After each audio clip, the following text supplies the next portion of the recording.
Halo teman-teman, kali ini Digi akan menceritakan alur anime Solo Leveling Season 2 episode 7. Digi menyarankan agar kalian menyempatkan diri untuk nonton anime ini secara langsung karena dijamin kalian pasti puas dan tentu saja memiliki pengalaman nonton tersendiri. Tapi jika kalian gak ada waktu, maka mampir ke sini adalah pilihan yang paling tepat. Karena Digi dengan senang hati akan menceritakan semua kisahnya untuk kalian semua.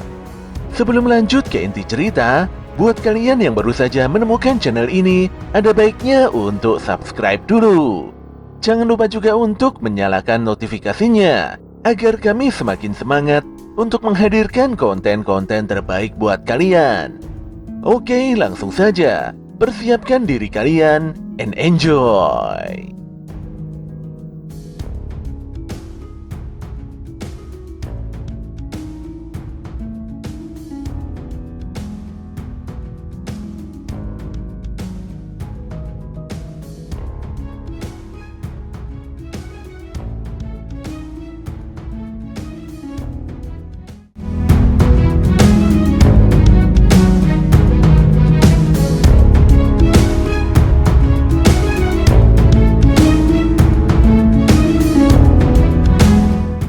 Siang itu terlihat banyak sekali wartawan dari berbagai media yang memadati gedung pusat Asosiasi Hunter.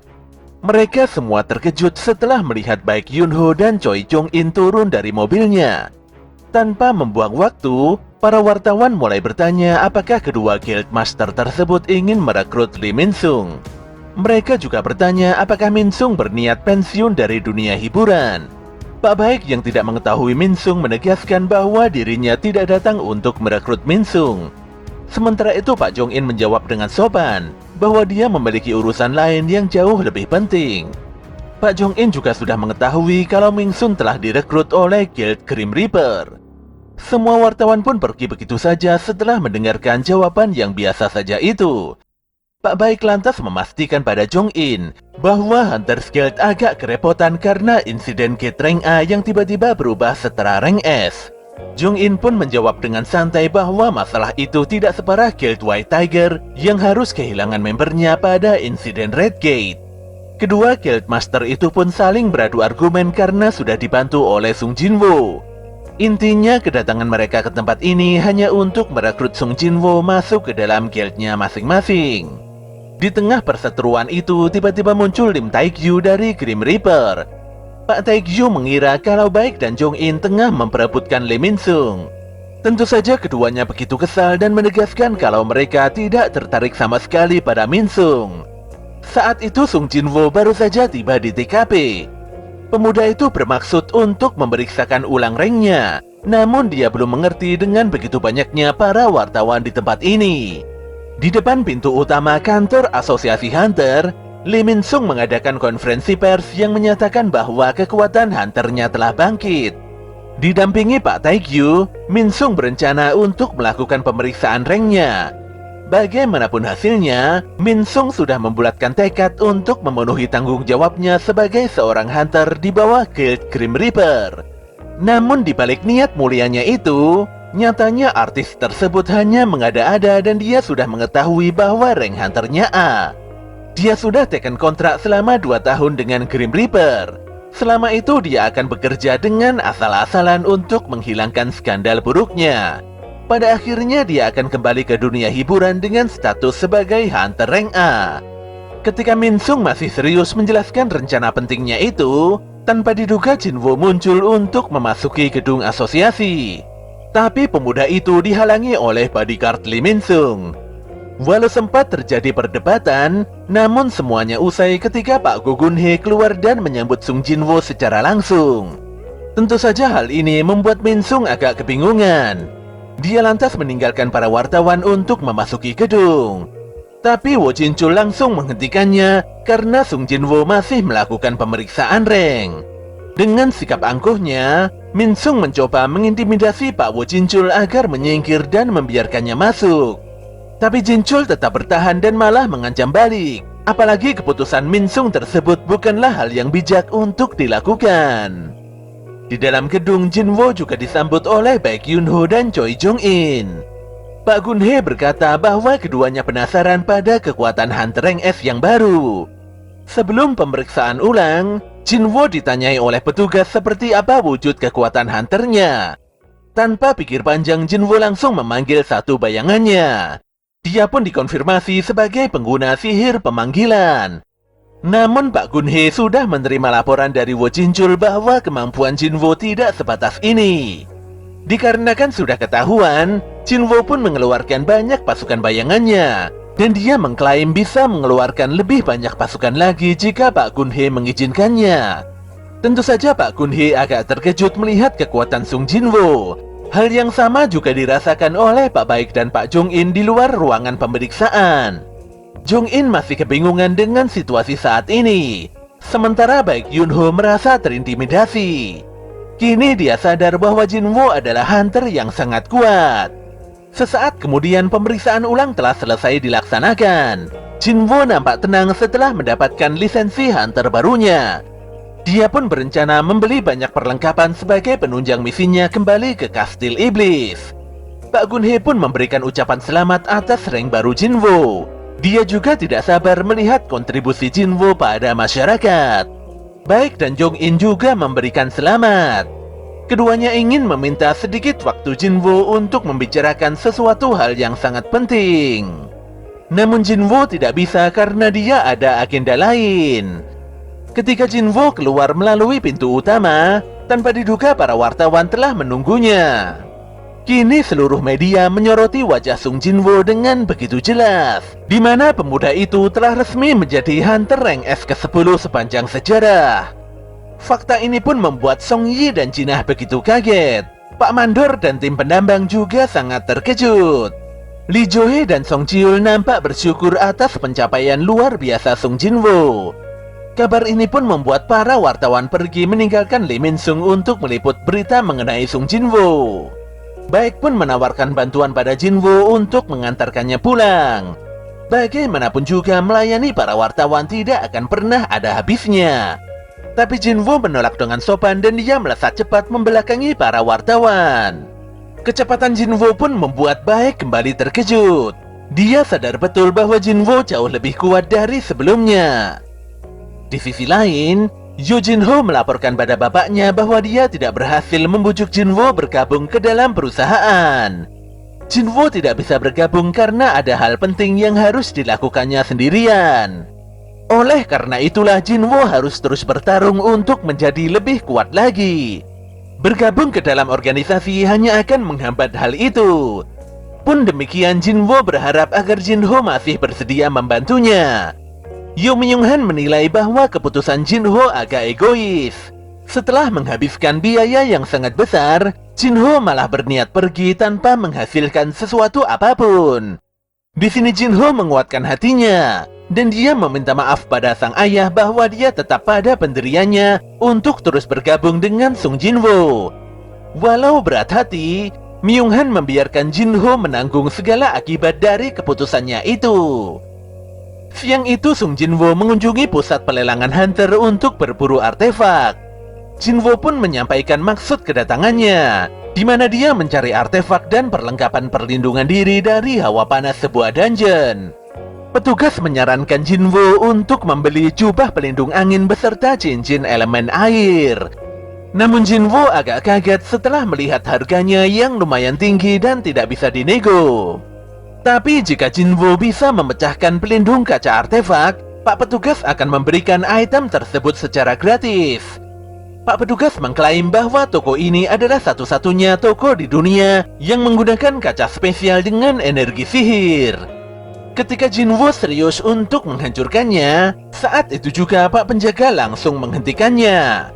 Pak Penjaga beralasan bahwa getaran tidak biasa akan memicu semua alarm menyala. Di sini Pak Penjaga agak kaget melihat kaca pelindungnya retak, padahal Sung Jinwo masih belum menyentuhnya. Pada esok harinya, Jinah merasa tidak nyaman dengan banyaknya awak media yang mendatangi apartemen. Gadis itu pun menyalahkan kakaknya karena melakukan hal yang tidak perlu. Di sini Jinwo berkata pada Jinah bahwa dia akan pergi selama seminggu untuk menuntaskan pekerjaan yang belum selesai. Tanpa diduga Jinho tiba-tiba datang. Kedatangan Jinho membuat Jinwoo memiliki alasan kuat agar Jinah percaya bahwa kepergiannya bukanlah untuk main-main. Malam itu Sung Jinwoo memerintahkan Haik Orc-nya untuk bersembunyi dan melindungi Sung Jinah di balik bayangannya. Tidak hanya itu, Jinwoo juga menyebarkan banyak pasukan bayangan ke seluruh sudut kota guna berpatroli dan menjaga ketertiban umum.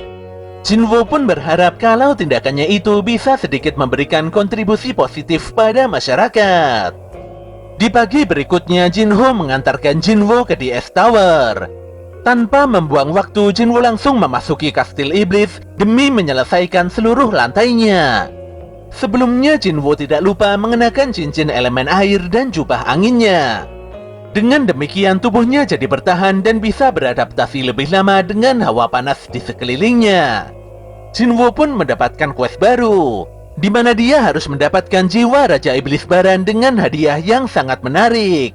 Tentu saja pemuda itu sangat bersemangat dan ingin segera menyelesaikan seluruh lantai kastil iblis. Di lantai 76, Jinwoo memanggil Tux dan memberikannya bola ketamakan untuk menghadapi seekor iblis raksasa.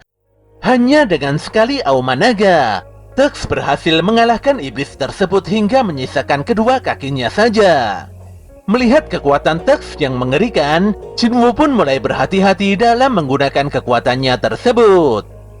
Di sisi lain, Pak Myung-han tiba-tiba pingsan setelah Jinho memutuskan pergi dari rumah. Dia pun siuman di rumah sakit dan menerima kabar dari istrinya bahwa Jinho tadi membesuknya. Sang ibu pun menyampaikan pada Jinho bahwa bapaknya pingsan karena kelelahan. Di sini Pak Myung-han mengetahui bahwa dirinya mengidap penyakit tidur abadi. Penyakit ini menyebabkan penderitanya diserang rasa kantuk berat hingga akhirnya tidak terbangun lagi. Pak Myung-han adalah orang dengan daya tahan energi sihir yang rendah. Dia bisa terkena penyakit tidur abadi karena selalu terpapar energi sihir dalam jangka panjang. Walau bukan penyebab pasti, tapi Myung-han berkata pada dokter bahwa putranya adalah seorang hunter. Sementara itu, di bagian pesisir pulau terlihat dua orang hunter yang tengah melakukan patroli keliling. Suasana yang tenang membuat keduanya terlena dan ingin pergi memancing.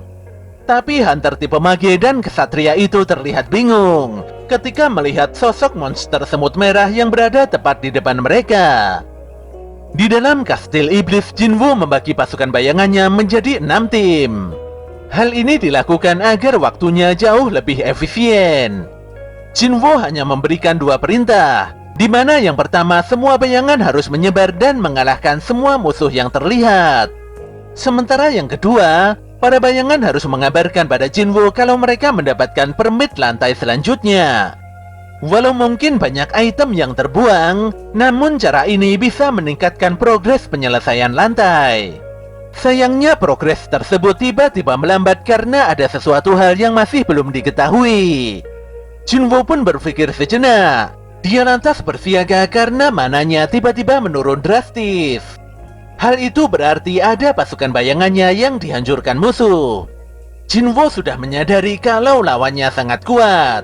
Tapi dia merasa aneh saja, mengapa timnya yang lokasinya jauh malah jadi sasaran musuh. Nampaknya musuh kali ini memiliki akal karena mereka tidak berani menyerang Tux yang jauh lebih kuat. Dan benar saja, saat ini tim tank dan para beruang tengah diajar habis-habisan oleh 4 iblis berzirah. Setelah tank dan timnya dikalahkan, Jinwoo pun keluar untuk membuat perhitungan. Dalam waktu singkat, Jinwoo berhasil mengalahkan 3 iblis berzirah. Di sini kesatria iblis terakhir pun nampak sangat ketakutan setelah melihat dengan mata dan kepalanya sendiri bahwa kekuatan Sung Jinwoo sangat amat mengerikan. Walau terpojok, tapi kesatria iblis terakhir berusaha menghadapi Jinwoo dengan segenap kekuatannya. Tapi tetap saja, kesatria tersebut tidak mampu menandingi kekuatan Jinwoo. Ketika hendak dieksekusi, tiba-tiba saja si kesatria memohon ampun dan mengakui kekalahannya. Merasa ada yang janggal, Jinwoo pun melepaskan helm kesatria tersebut. Disinilah diketahui kalau ternyata kesatria itu merupakan gadis bangsawan dari klan Iblis Radiru. Iblis yang bernama Ezil tersebut nampak egois dan mementingkan keselamatannya sendiri. Jinwoo pun mengampuni Ezil dan pergi begitu saja. Namun Evil tidak mau diuntung dan malah kembali menyerang Jinwo dari belakang. Untungnya Tux melindungi Jinwo dengan senandung perlindungannya. Jelas saja Evil langsung bersimpuh dan kembali meminta maaf. Dia akan memberikan apapun asalkan Jinwo mau mengampuninya.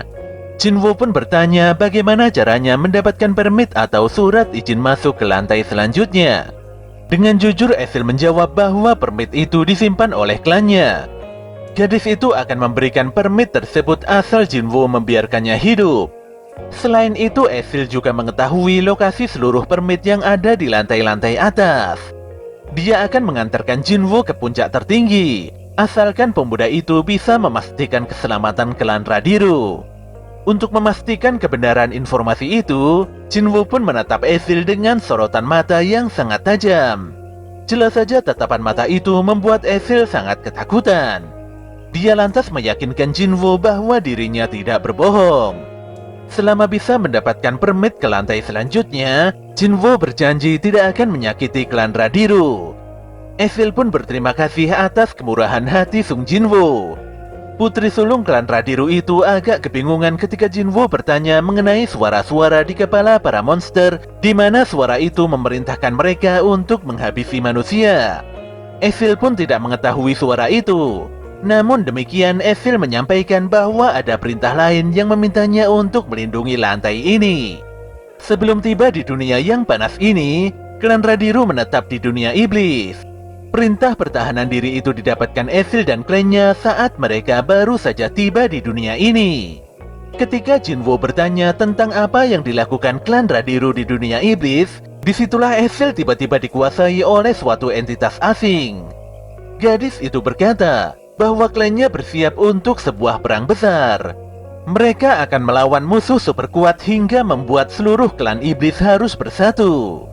Saat Evil akan menjelaskan lebih lanjut, entitas tersebut langsung menghalangi, serta menyampaikan bahwa hanya itu saja informasi yang bisa didapatkan Sung Jinwo. Jinwo pun segera menolong Evil karena gadis itu tiba-tiba pingsan. Sementara itu di Jepang, seekor monster semut merah tengah mengamuk dan menghancurkan sebuah kota kecil. Selain merusak fasilitas yang ada, monster itu juga memakan korban hampir 300 orang. Di dalam rapat khusus, Wu Jinchul mengungkapkan bahwa 108 hunter telah dikerahkan untuk menghentikan monster tersebut.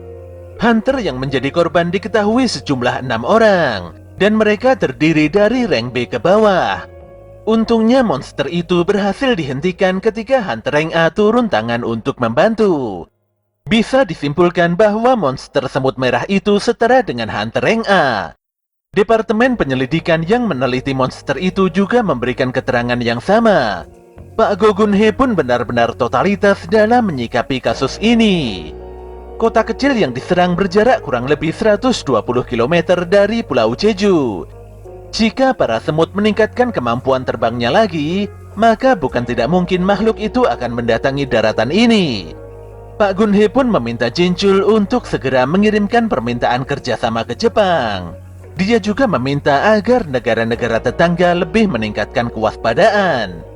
Bagaimanapun juga, Pak Gun-hye ingin menyelesaikan polemik ini sebelum banyak korban berjatuhan. Dengan wewenangnya sebagai ketua asosiasi Hunter Korea, Pak Gun-hye menyatakan bahwa misi raid keempat Pulau Jeju dimulai. Kembali di Kastil Iblis, di mana Evil telah siuman dan mengantarkan Jinwo ke tempat klan Radiru.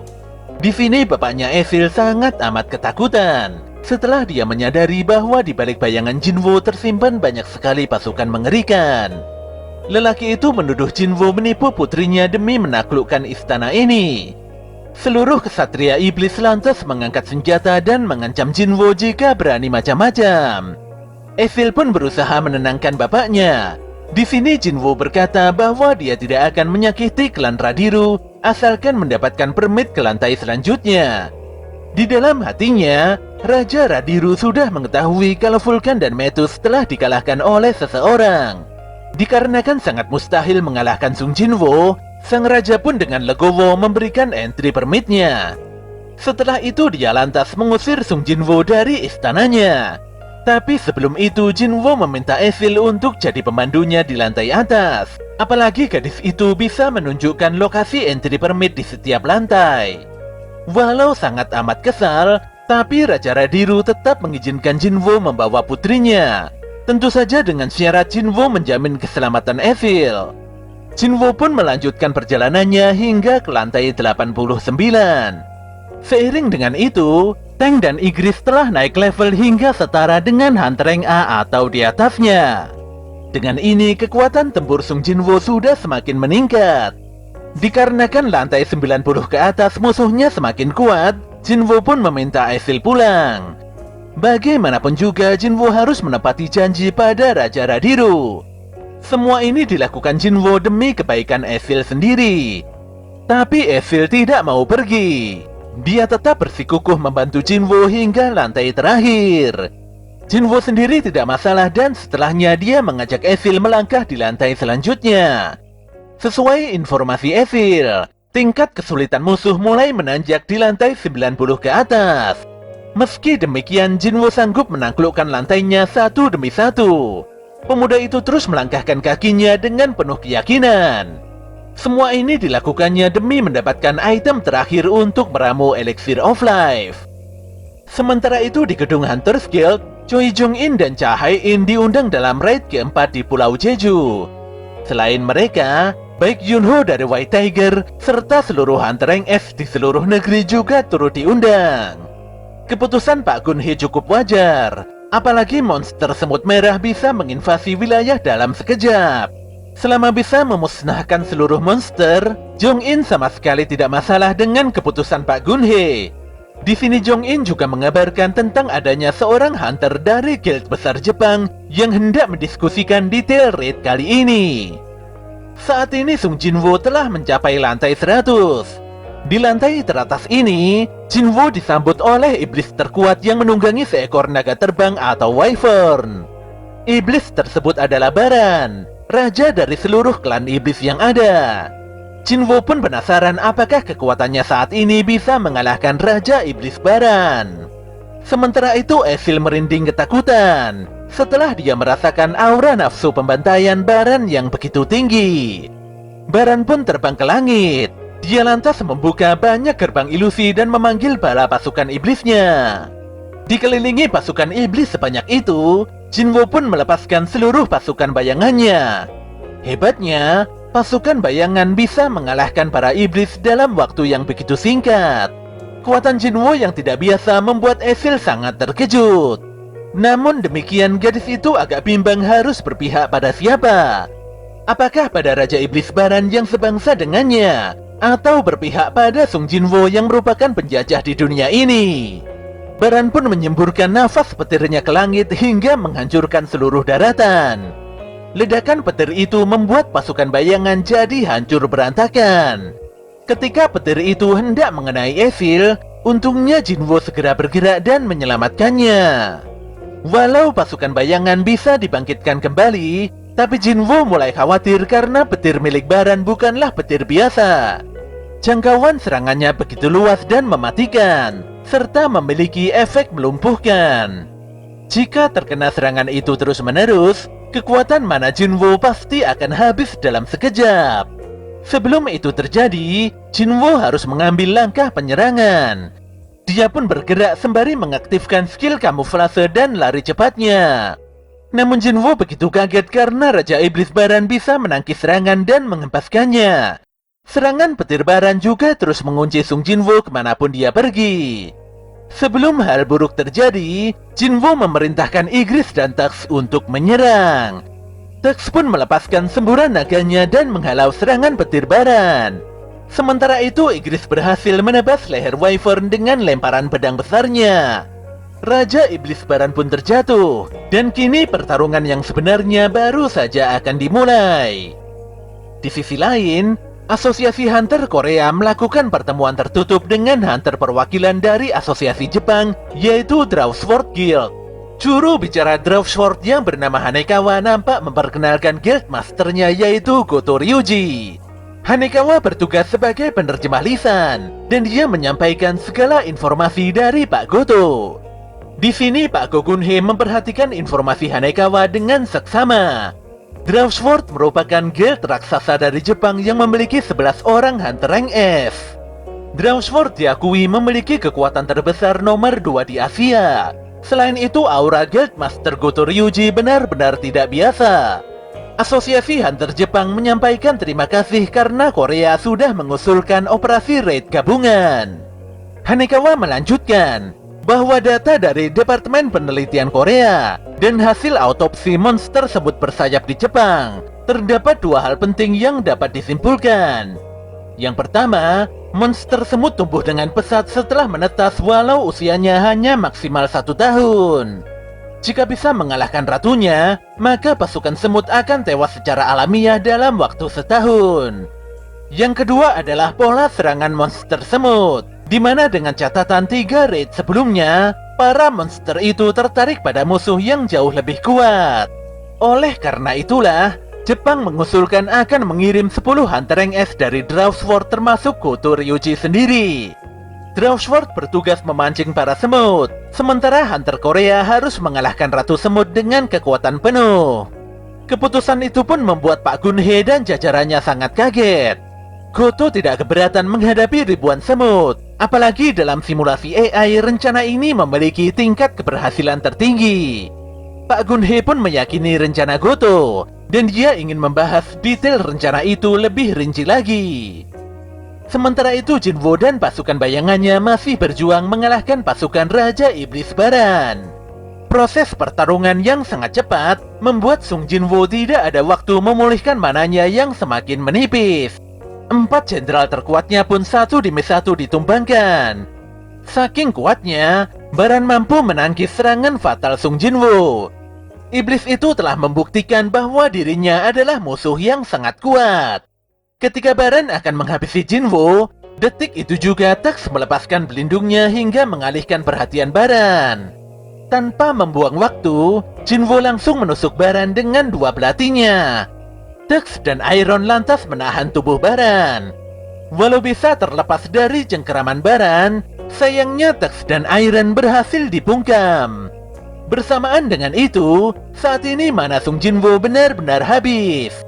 Raja Iblis Baran pun meledakkan kekuatannya, dan kini dia mengeluarkan 2 bilah golok merah dari kedua tangannya. Pertarungan dengan intensitas tinggi pun terjadi di tengah guyuran hujan yang sangat lebat. Tanpa pasukan bayangan, Jinwo harus meladeni Baran dengan segenap kekuatannya.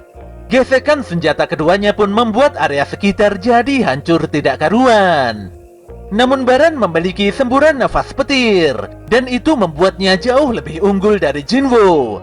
Semburan Baran pun membuat belati Sung Jinwo terlepas dari kedua tangannya. Saat Baran hendak menyabetkan goloknya, Jinwo segera menahan kedua tangan Baran dengan sisa-sisa kekuatannya. Pemuda itu pun mulai pasrah karena Baran berniat menyemburkan nafas petirnya kembali. Tanpa disangka, Evil melemparkan pedang kebarnya pada Baran, hingga nafas petir Baran jadi terjeda. Tidak ingin menyia-nyiakan kesempatan yang ada, Jinwo melepaskan status kekuatan fisik tertingginya yang membuat kedua tangan Baran terkoyak dan lepas dari tubuhnya. Walau Baran berusaha menembak Jinwo dengan nafas petirnya, namun hal itu sama sekali tidak berguna. Ditambah lagi tinju terkuat Jinwo melesat dan membuat kepala Baran meledak hancur tidak tersisa. Saking kuatnya, pukulan Jinwo mampu mengubah langit yang sebelumnya gelap menjadi terang.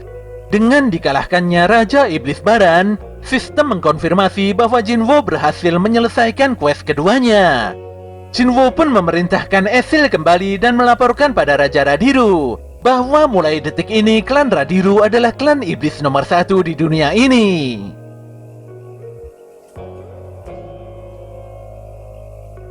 Setelah Baran dikalahkan, Jinwo mendapatkan item cairan darah Raja Iblis yang dimurnikan.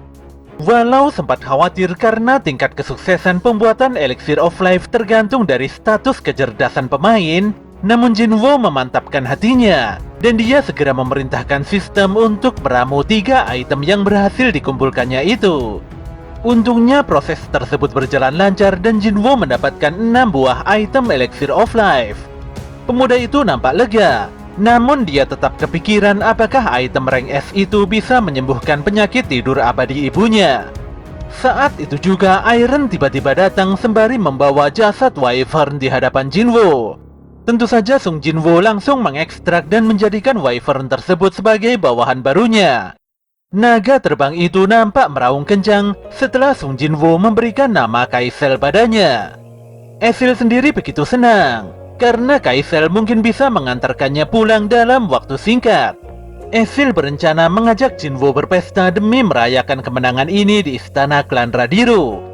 Walau Ezil sangat bersemangat, namun Jinwoo tidak fokus karena dia ingin segera pulang dan mencoba Elixir of Life. Pemuda itu pun mengingat bahwa dia mendapatkan Runestone dari hadiah quest sebelumnya. Dia nampak tidak peduli dengan item penting yang barusan diperolehnya dari mengalahkan Baran. Setelah mencari-cari, Jinwoo pun menemukan Runestone dan segera meremukkan item tersebut. Sedetik kemudian Jinwoo menerima notifikasi mengenai skill unik barunya, yaitu pertukaran bayangan atau Shadow Exchange. Skill ini memungkinkan Jinwoo untuk bertukar posisi dengan prajurit bayangannya kapanpun dan dimanapun. Tanpa pikir panjang, Jinwoo langsung membuang mantelnya dan segera berpamitan pada Ezil. Tentu saja Jinwoo berharap suatu hari nanti bisa bertemu kembali dengan Ezil.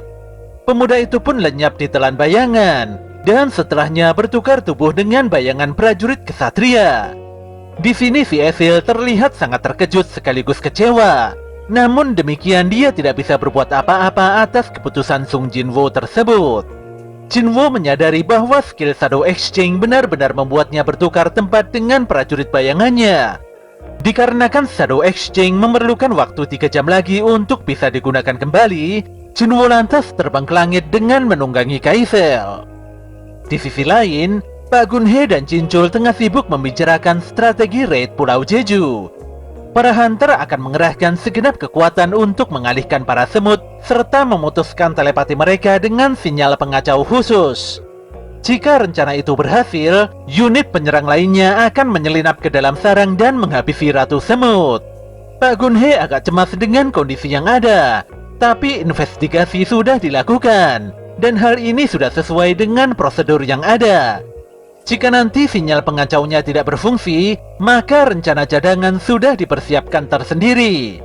Saat ini yang bisa dilakukannya hanyalah mengirimkan hunter terbaik serta mempersiapkan segalanya dengan sesempurna mungkin. Pun demikian, Pak Gunhye masih kepikiran karena asosiasi hunter masih belum bisa menghubungi Sung Jinwoo.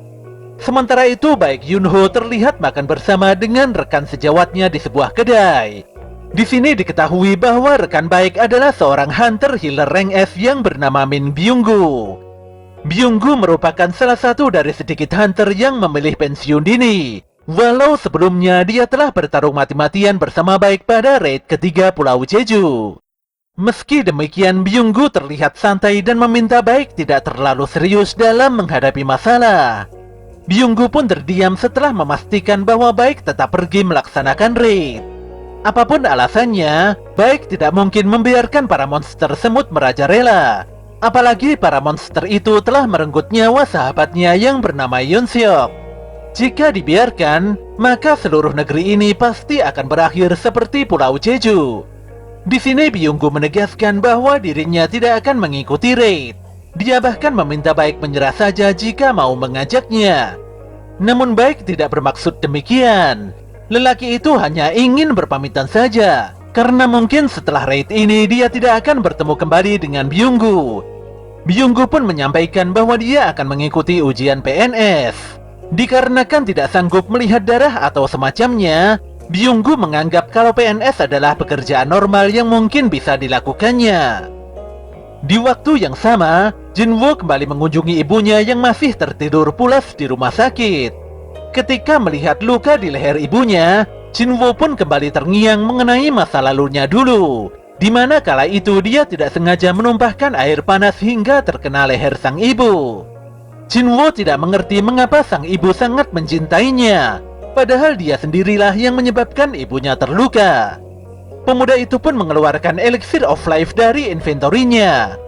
Walau tidak yakin dengan apa yang terjadi setelah ibunya meminum ramuan itu, namun Jinwoo sama sekali tidak putus harapan. Ditambah lagi dia sudah melihat banyak keajaiban yang telah diciptakan oleh sistem. Sambil gemetaran parah, Jinwo menuangkan Elixir of Life pada mulut ibunya. Tidak perlu waktu yang lama, ramuan itu mulai menunjukkan reaksi pemulihan. Luka bakar di leher sang ibu nampak sembuh total dan beberapa kerutan di wajah juga berangsur menghilang. Walau menunjukkan reaksi yang baik, tapi wanita yang bernama Park Kyung-hee itu masih saja tertidur dengan begitu pulas. Jinwo pun memohon dengan sangat amat agar ibunya segera membuka mata. Bagaimanapun juga, Park Kyung-hee merupakan satu-satunya alasan Jinwo untuk terus berjuang dan semakin kuat hingga saat ini. Sembari berdoa dan terus berharap, di sini Jinwo terlihat sangat terkejut setelah menyadari kalau ibunya telah sadar dan menyapanya dengan penuh kelembutan. Wanita itu pun berterima kasih pada putranya karena putranya itu sudah berusaha keras menjaga adiknya dengan penuh tanggung jawab. Sentuhan lembut sang ibu membuat Jinwo tidak kuasa menahan air matanya. Pemuda itu pun menangis sesenggukan di hadapan ibunya.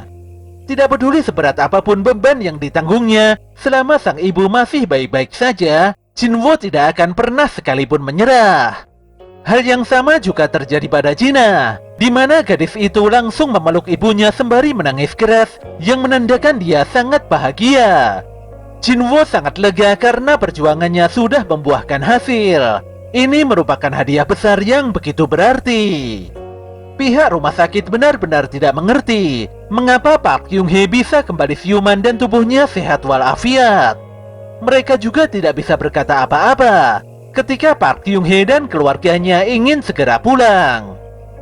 Pada siang harinya, Pak Gun-hee mengadakan konferensi pers yang menyatakan bahwa Asosiasi Hunter akan mengadakan raid ke-4 Pulau Jeju. Hal ini dilakukan untuk menghentikan serangan monster semut bersayap yang sudah semakin parah. Operasi ini melibatkan Hunter Rank S dari Korea dan Jepang yang akan maju di garis depan. Selain itu, Hunter Rank A ke bawah juga ikut andil dengan membentuk formasi pertahanan di atas laut. Atas nama Asosiasi Hunter, Go Gun-hee berjanji akan membereskan semua masalah ini demi keamanan dan kenyamanan seluruh masyarakat. Informasi ini pun sampai pada Min Byung-gu, di mana hal tersebut membuatnya mengingat kembali kenangannya bersama Baek dan Young-seok. Byung-gu mengakui kalau dia sangat takut dalam menghadapi raid ketiga. Yoon-seok pun mengungkapkan hal yang sama. Namun Young-seok berkata bahwa mungkin orang-orang yang tidak bisa bertarung pasti ratusan kali lebih ketakutan. Yoon-seok mengajak Byung-gu untuk beraksi dan mengakhiri semua mimpi buruk ini. Bagaimanapun juga mereka adalah hunter terpilih yang memiliki kekuatan untuk merubah keadaan. Selain itu, yang bisa membantu baik hanyalah Yoon-seok dan Byung-gu sendiri. Pesan Young-seok pun membuat Byung-gu terdiam 1000 bahasa. Saat ini Sung Jinwo dan keluarganya sudah kembali pulang ke apartemen. Kondisi rumah yang begitu kotor membuat mereka semua harus sibuk bersih-bersih. Di tengah situasi dan kondisi keluarganya yang hangat, Jinwo tiba-tiba mendapatkan panggilan dari Asosiasi Hunter. Setelah menyelesaikan konferensi pers, Pak Gun-hee agak kepikiran dengan kehadiran Hunter Rank S level nasional dari Amerika yang bernama Thomas Andre. Walau Thomas berkata bahwa dirinya hanya mampir liburan saja, namun Pak Gun-hee merasa kalau Thomas memiliki agenda lain yang berkaitan dengan Hunter Wang Dungso atau hal lainnya yang lebih penting. Wo Jinchul pun melaporkan pada Pak Gun-hee bahwa Sung Jinwo telah berhasil dihubungi. Di sini Pak Gun-hee terlihat tenang, apalagi Sung Jinwo sedang dalam perjalanan ke kantor pusat Asosiasi Hunter. Sesampainya di TKP, Jinwo mendapatkan informasi bahwa raid Pulau Jeju akan dimulai dalam waktu 4 hari lagi. Pak Gun-hee pun secara pribadi meminta tolong agar Jinwo ikut berpartisipasi guna menyukseskan raid tersebut. Tapi sebelum menjawab itu, Jinwo dikejutkan oleh ledakan gelombang energi sihir dari gedung olahraga. Di sini Pak Gun-hee mengungkapkan bahwa para Hunter Rank S tengah berolahraga dan latihan sparring bersama-sama. Beliau pun mengajak Jinwo untuk melihat momen latihan bersama yang cukup langka itu. Di dalam gedung, baik Yunho dan Ma Dong-wook nampak beradu kekuatan tangan. Baek pun berhasil dihentikan karena Pak Dong-wook bisa menjegalnya. Keduanya pun kembali berduel untuk menentukan siapakah yang paling kuat. Walau Baek nampak terdesak, Namun Jong-in meyakini kalau Baek sebenarnya jauh lebih kuat dari Pak Dongwook. Faktanya Baek memang harus menahan diri di hadapan semua orang. Jika bertarung dengan serius, Baek pasti akan berubah jadi seekor monster. Sesaat kemudian para hunter rank S dari Jepang nampak memasuki gedung olahraga. Mereka pun menatap Sung Jinwoo dengan penasaran. Goto Ryuji sendiri menilai kalau Sung Jinwoo adalah hunter tipe assassin yang sangat hebat. Namun dugaan itu disangka Hanekawa, di mana Jinwoo sebenarnya adalah hunter tipe mage. Hanekawa pun kecewa setelah melihat latihan Baek dan Pak Dongwook. Menurutnya, hunter rank S Korea tidak terlihat kuat layaknya hunter rank S yang sebenarnya. Pernyataan Hanekawa tersebut sontak membuat Park Jung-soo tersinggung. Guildmaster dari Knight Guild itu menyadari bahwa Hanekawa telah merendahkan hunter Korea dalam bahasa Jepang. Untungnya Cha Hae-in dan Taegyu segera menengahi agar kesalahpahaman ini tidak semakin melebar. Di sini Pak Goto mendapatkan ide untuk melakukan sparring latih tanding antara hunter rank S Jepang melawan Korea. Pak Gun-hye pun menyambut ide tersebut dengan antusias. Duel ini tidak terbatas hanya pada hunter tipe fighter. Hunter tipe mage juga bisa ikut serta. Ditambah lagi latihan ini bukanlah 1 lawan 1 melainkan duel antar tim. Pihak Korea dan Jepang telah menyetujui persyaratan yang ditentukan. Tim Korea terdiri dari Cha Hae-in, Baek Yunho, Lim Taegyu, dan Ma Dongwook. Sementara Jepang mengirimkan Kanae Tawata, Atsushi Kumamoto, Minoru Hoshino, dan Kenzo Tanaka. Semua orang nampak antusias melihat pertandingan yang sangat penting ini. Masing-masing hunter rank S itu pun mulai saling berhadapan. Dan mereka sangat siap mengerahkan segenap kekuatannya untuk menjunjung nama baik negaranya. Tidak berselang lama, pertarungan hunter rank S antar negara itu pun dimulai. Ma Dongwook melepaskan kekuatan sihirnya hingga seluruh tubuhnya membesar. Dia lantas menantang Kenzo hanya demi menegaskan siapakah yang lebih kuat. Keduanya pun beradu pukulan dan bertarung dengan beringas. Sementara itu Lim Taegyu harus berlari dan menjauhi Hoshino karena dia merupakan hunter dengan spesialisasi serangan jarak jauh. Walau kerusakan yang terjadi lumayan parah, untungnya ruangan latihan ini telah diperkuat dengan batu sihir tingkat tinggi. Baek sadar betul bahwa saat ini dia tengah menghadapi hunter terkuat di antara hunter rank S lainnya. Dia pun melepaskan kekuatannya untuk segera menyudahi pertarungan ini. Ketika Kumamoto menghindari serangannya, Baek mulai berpikir bahwa Kumamoto adalah hunter yang tidak suka bertarung secara langsung. Tapi yang sebenarnya Kumamoto adalah penakut yang pesimistis dan dia sama sekali tidak menyukai kondisi pertarungan seperti ini. Namun demikian Baek jadi semakin serius dalam mengerahkan seluruh kemampuannya. Tidak berselang lama Kenzo berhasil mengalahkan Dongwook dengan cara membantingnya ke lantai. Taegyu juga terpojok dan ditumbangkan oleh Hoshino. Sementara itu Kumamoto masih saja menghindari seluruh serangan Baek. Baek pun merasa diremehkan ketika Kenzo dan Hoshino datang mengeroyoknya. Dengan gerakan yang lincah, Cha Hae-in bisa mengalahkan Kanae. Dia pun segera bergegas untuk membantu Baek. Namun secara refleks gadis itu memukul Kumamoto yang hendak menyerangnya dari belakang. Serangan itu sontak membuat Kumamoto mimisan dan naik pitam. Para hunter rank S Jepang mulai khawatir jika Kumamoto mengamuk dan sulit dikendalikan. Cha Hae-in pun dibuat kaget saat melihat pola serangan Kumamoto yang sangat cepat. Saat gadis itu semakin terdesak, untungnya Sung Jinwoo segera menghentikan serangan Kumamoto. Jinwoo pun meminta maaf karena sudah mengganggu jalannya pertarungan. Hal ini dilakukannya karena dia merasa kalau Kumamoto mulai kelewatan dalam bertarung. Jinwoo lantas mengunci Kumamoto karena lelaki itu berusaha menyerangnya. Kejadian ini pun membuat hunter rank S Jepang agak terkesima. Goto Ryuji sendiri menyoroti Jinwoo. Lelaki itu mulai tidak percaya kalau Jinwoo adalah hunter tipe mage. Jinwoo lantas menegaskan pada Cha Hae-in bahwa hunter Jepang memang lebih unggul. Ditambah lagi Pak Baek juga tumbang dan sudah mencapai batasnya. Walau bertarung dengan sangat serius, nampaknya agak mustahil bagi tim Korea untuk memenangkan duel ini. Hanekawa pun mendatangi Jinwoo. Gadis itu menyampaikan bahwa Pak Goto ingin sekali mengajak Jinwoo latihan sparring. Jinwoo lantas tersenyum setelah melihat aura kekuatan Goto yang menyala-nyala. Namun si Goto nampak tidak menyukai senyuman Sung Jinwoo. Hanekawa menyampaikan bahwa Jinwoo setuju dengan latihan yang diajukan Goto, tapi dengan satu syarat, di mana Goto Ryuji harus bertarung dengan serius. Mendengar hal tersebut, Goto pun tersenyum dan sangat tertantang. Hunter Korea mengakui nyali Jinwoo karena sudah berani menantang Goto Ryuji. Cha Hae-in pernah melihat sepak terjang Sung Jinwoo di dalam dungeon rank A, tapi dia merasa tidak yakin kalau Jinwoo mampu menghadapi Hunter rank S seperti Goto Ryuji. Biasanya Pak Baek akan menghentikan pertarungan jarak dekat antara Hunter tipe Fighter dan Mage.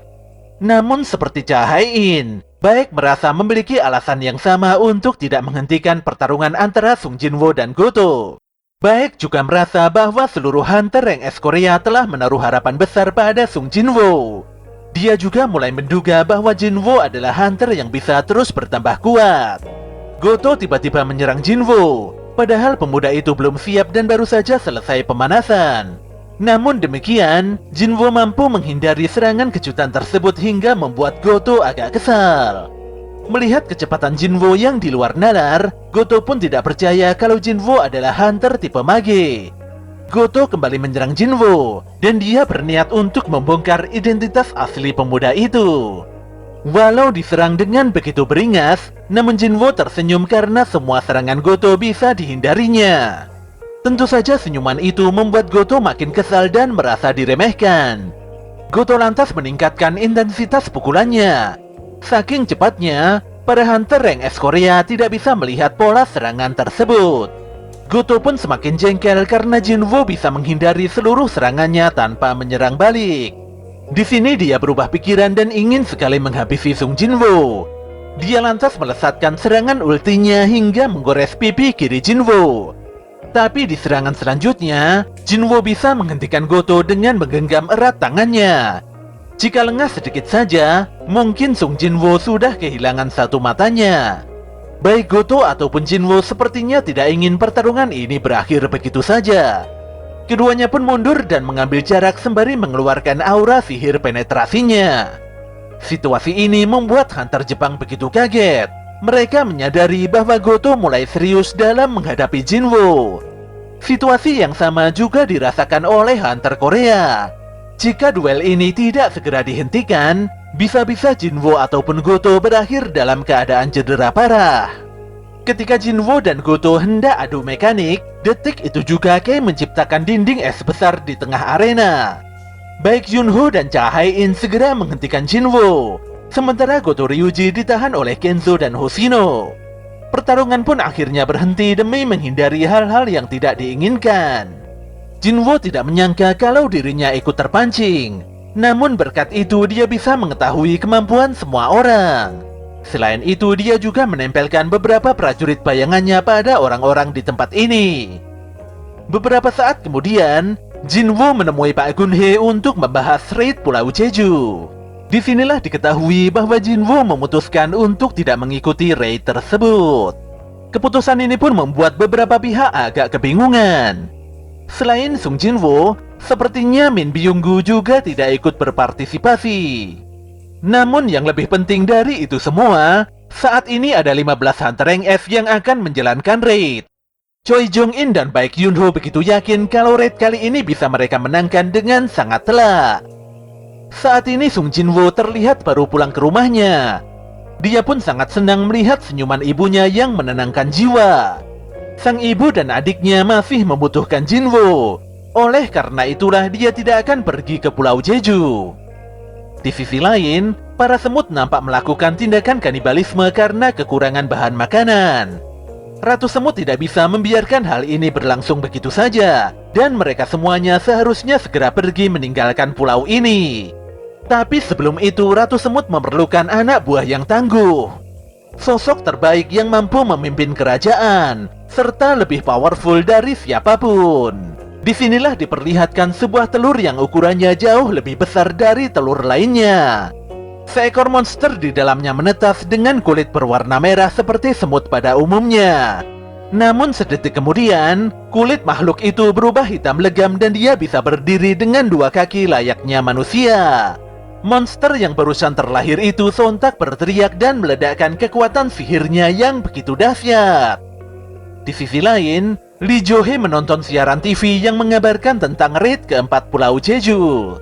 Setelah berpikir beberapa saat, gadis itu pun tergerak dan segera menghubungi asosiasi Hunter guna mengajukan diri sebagai bagian dari regu pertahanan. Sore itu juga Jo-hee pergi menemui Pak Song Jiul demi mempersiapkan raid bersama-sama besok. Di hari berikutnya, kapal angkatan laut mulai mendekati dan mengepung Pulau Jeju. Di barisan pertahanan, Park Jung-cho dan Jung Yeon-tae nampak menempati posisi. Ma Dong-wook juga menyiagakan anak buahnya. Sementara Lim Tae-gyu agak kebingungan karena Lee Min-sung ditempatkan di garda depan. Dikarenakan sangat khawatir, Tae-gyu pun meminta timnya untuk segera menggeser Min-sung ke garis belakang. Di samping itu, Son Ki-hun dan timnya juga siap bersiaga di atas kapal. Park Hae-jin terlihat begitu tegang. Namun Song Jiul dan Lee Jo-hee lebih siap bertarung di depan kantor asosiasi Hunter. Pak Baek pun terlihat kaget sekaligus lega setelah melihat Min Byung-gu yang tiba-tiba datang dan bergabung ke dalam raid. Byung-gu menyadari kalau Baek akan bertindak sembrono, jadi dia hadir untuk melindungi sahabatnya itu dan berjuang bersama-sama. Di dalam helikopter, seorang reporter menyampaikan bahwa raid ini akan disiarkan secara live di TV. Supaya tidak ada kesalahan, maka siaran akan ditayangkan 10 menit lebih lambat dari aslinya. Ma Dong-wook agak khawatir dengan keselamatan Pak Reporter, apalagi bisa jadi kalau raid ini merupakan perang yang sangat sengit. Namun reporter itu menenangkan Dong-wook sembari menunjukkan pedangnya. Walau terlihat biasa saja, lelaki itu mengungkapkan kalau dia sebenarnya adalah Hunter Rank A, dan dia sudah terbiasa syuting di tempat-tempat berbahaya. Ketika persiapan rampung dan seluruh unit penyerang sudah diberangkatkan, saat ini juga Pak Gun-hee menyatakan bahwa raid ke-4 Pulau Jeju dimulai. Hunter Jepang pun menepati posisinya masing-masing. Di bawah perintah Kuto Ryuji, Hunter Jepang mulai melepaskan aura kekuatan sihir besarnya untuk memancing para monster. Tidak hanya di darat, para monster juga mulai menyerang Hunter Korea yang masih mengudara. Pak Jong-in pun meminta pilot untuk membuka palga. Dia lantas melepaskan sihir api besarnya untuk menghentikan para monster.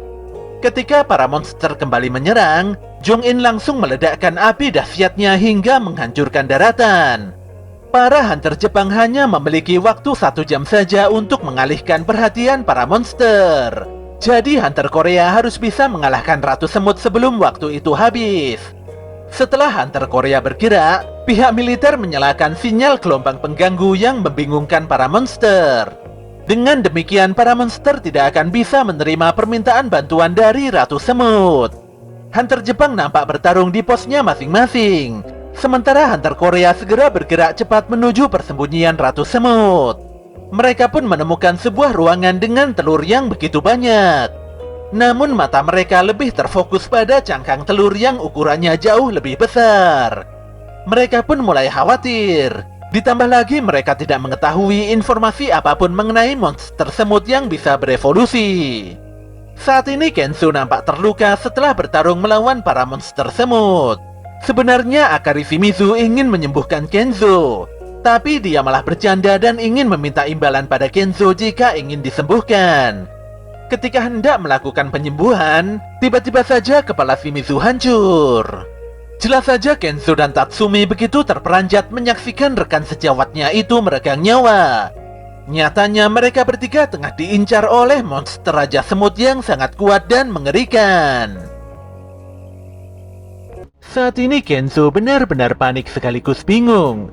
Dia pun berniat melesatkan pukulan kuatnya pada makhluk yang telah menghabisi nyawa Akari. Namun makhluk itu sangat kuat dan cepat. Kenzo pun kehilangan kepalanya sebelum benar-benar melepaskan pukulannya. Situasi mencekam ini membuat Tatsumi sangat tertekan.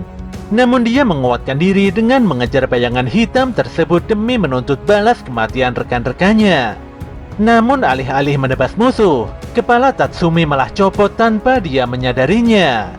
Di dalam sarang semut, para hunter Korea berpacu dengan waktu untuk segera mencapai lokasi sang ratu. Mereka pun begitu sibuk karena setiap monster yang muncul memiliki kekuatan yang setara dengan Hunter Rank S. Meski demikian, para monster hanyalah monster. Pergerakan mereka sederhana dan mudah ditebak. Para hunter yang sudah berpengalaman jelas lebih unggul dalam bertempur. Pak Dongwook menahan serangan monster. Setelah itu Cha Hai-in melakukan eksekusi penghabisan dengan pedangnya. Para hunter berhasil menghabisi kawanan semut dalam jumlah besar. Mau sebanyak dan sekuat apapun musuhnya, Byung-gu meminta semuanya tenang. Jika ada yang terluka, lelaki itu siap membantu dari belakang. Para hunter sebenarnya menyadari bahwa semakin jauh mereka melaju, maka semakin kuat jugalah musuh yang muncul. Walau samar-samar, Cha Hai-in bisa mencium aroma musuh yang kuat di depannya. Untuk memastikan hal itu, Pak Baik menggunakan kekuatan matanya untuk melihat jauh ke depan. Dan benar saja, setelah melakukan pengamatan yang sangat mendalam, Pak Baik menemukan sosok Ratu Semut yang dikawal oleh ribuan semut-semut kuat. Baik lantas berkata bahwa pertarungan ini akan semakin berat, apalagi mereka tidak mengetahui secara pasti tentang kekuatan sang ratu. Pun demikian, Baik sangat yakin bahwa mereka bisa memenangkan pertarungan ini. Dia lantas mengajak semuanya maju dan menyerang. Sementara itu, Kei dan Ipei baru saja tiba di lokasi terakhir Kenzo dan yang lainnya. Mereka terpaksa datang karena tim Charlie tidak menjawab panggilan atau hilang kontak.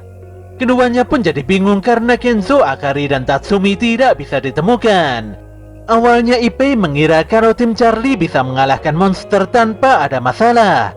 Namun setelah melihat kacamata Tatsumi yang rusak dan berlumuran darah, Ipei pun mulai panik.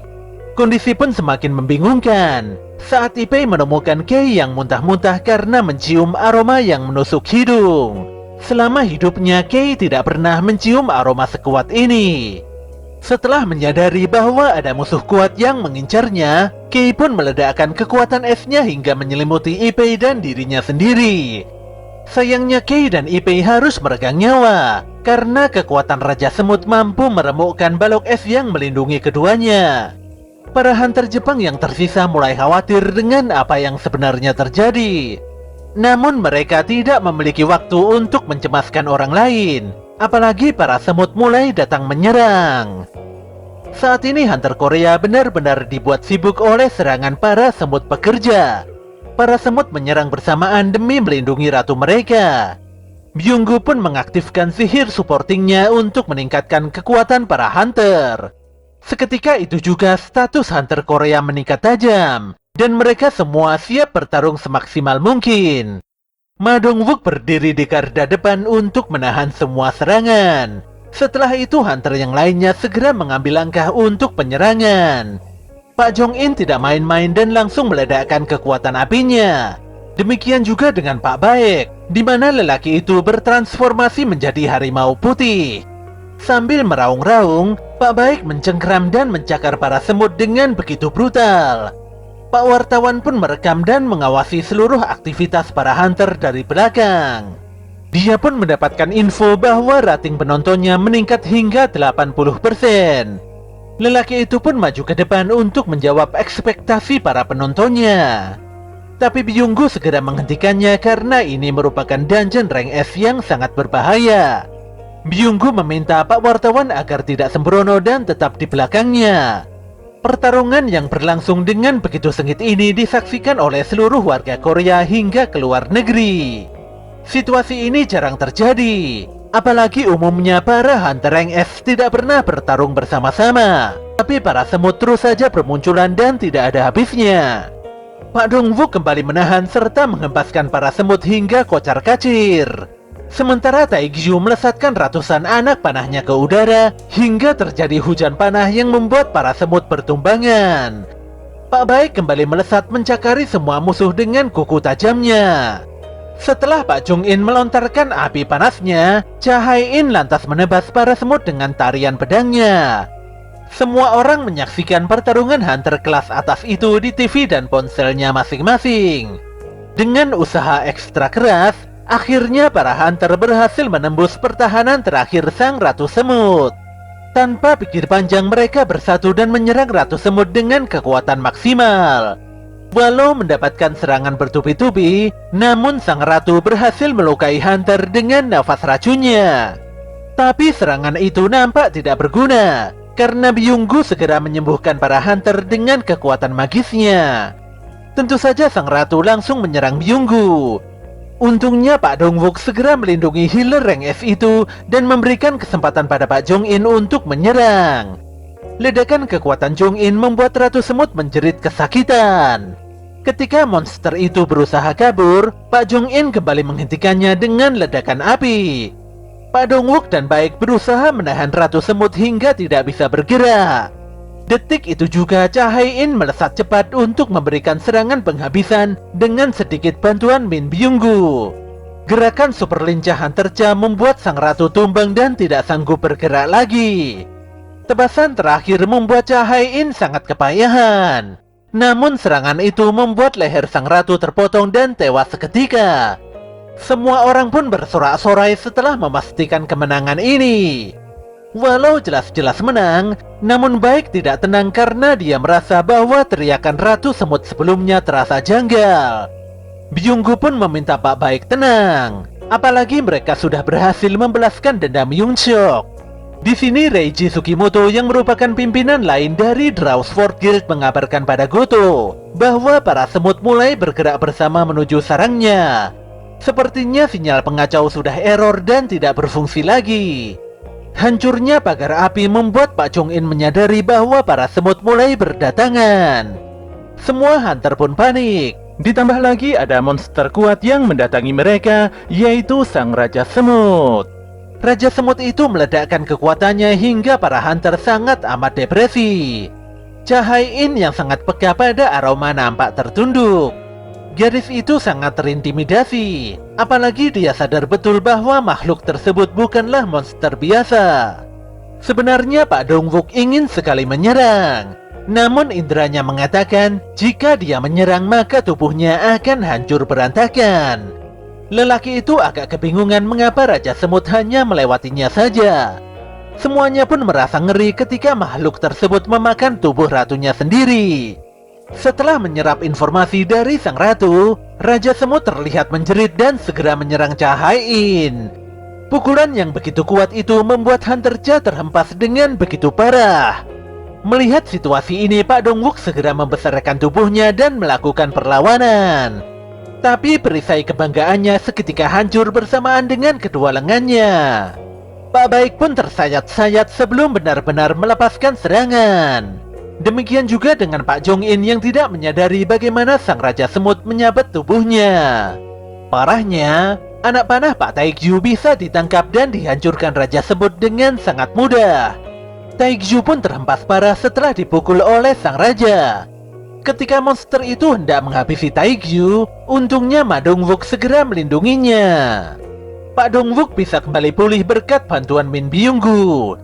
Byunggu sendiri sudah menghapus jejak keberadaannya. Kondisi ini membuat dirinya tidak terdeteksi seperti berkamuflase. Raja Semut itu pun kembali mengalahkan Pak Dongwook untuk yang kedua kalinya. Entah bagaimana caranya, monster itu berhasil mengetahui keberadaan Byunggu dan menusuknya dari belakang.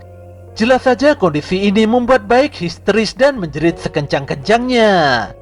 Di dalam kondisi yang begitu kritis, Byunggu masih sempat-sempatnya meminta agar Baek segera kabur melarikan diri. Byunggu akhirnya benar-benar meregang nyawa setelah kepalanya dimakan bulat-bulat oleh sang Raja Semut. Pak Baek pun tidak bisa berbuat apa-apa. Tubuhnya berangsur normal ketika Raja Semut mencekik lehernya. Parahnya, monster itu bisa mengeluarkan suara Byunggu yang kembali meminta Baek untuk melarikan diri. Setelah memakan Byunggu, Raja Semut bisa berbicara bahasa manusia, serta bisa menguasai berbagai skill manusia yang dimakannya. Monster itu tidak terima karena ratunya telah dikalahkan. Oleh karena itulah sang raja ingin menuntut balas, dan dia bertanya pada Baek di manakah Raja Manusia berada.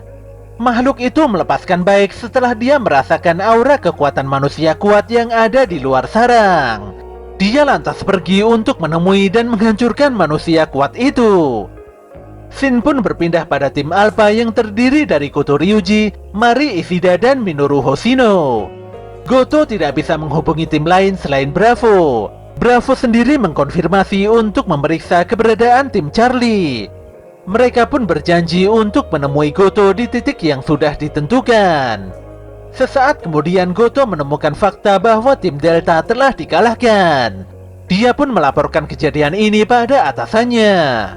Lelaki di balik layar itu tidak memperdulikan keberadaan Hunter Rank S lain selain Goto Ryuji. Dia merasa yakin kalau rencananya bisa berjalan lancar selama ada Goto. Goto lantas melaporkan bahwa saat ini Hunter Rank S Korea tengah sibuk bertarung melawan Ratu Semut dan pasukannya. Goto sangat yakin bahwa kemenangan Hunter Korea hanyalah 0%. Lelaki yang diketahui bernama Matsumoto Shigeo itu ternyata sudah merancang sebuah skenario di mana Hunter Jepang sudah berjuang sekuat tenaga untuk bertarung. Dikarenakan sekutu dari Korea sudah hancur total, maka pihak Jepang terpaksa mundur untuk sementara waktu.